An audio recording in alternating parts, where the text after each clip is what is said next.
Bitcoin and Ethereum trying to make a base around the current level. However, I am still don't think it's the right time to buy. Let me explain to you why.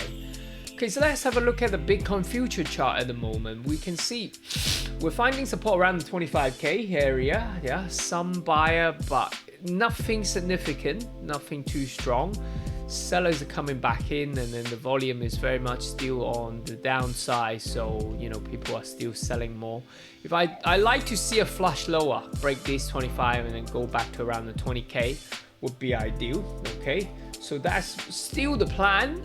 We could range here for a little bit, but the stock market certainly is looking bearish, especially the Nasdaq. Certain level, if it doesn't hold, I could see that would negative impact to the cryptocurrency market as well. If you'd like to know more, check out my channel because I already done the stock market weekly plan.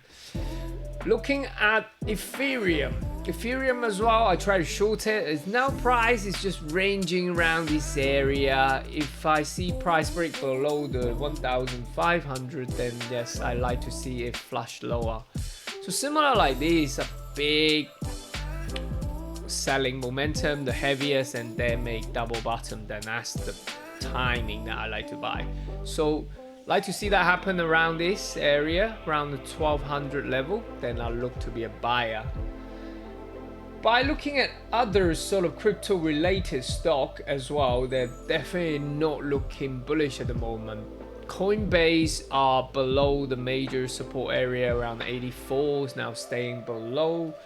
I could sell it. I could turn into a short range selling run here. So just a daily downtrend back down to around the $48 area would be nice. So unless I see Coinbase suddenly break above here and stay above, then we may have to reanalyze on the cryptocurrency market. Okay.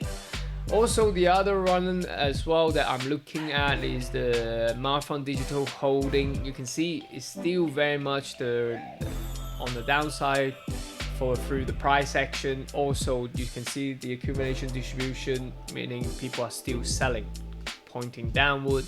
Price action, yes, soft level. If this level continues to break, then yes, we may see much lower around the $5 area, which I'm going to start buying some, you know, for investment. So isn't a bad thing, but current level of cryptocurrency in the no man's land is not the nicest place to buy. If you do have any question, let me know. Otherwise, thank you so much for watching.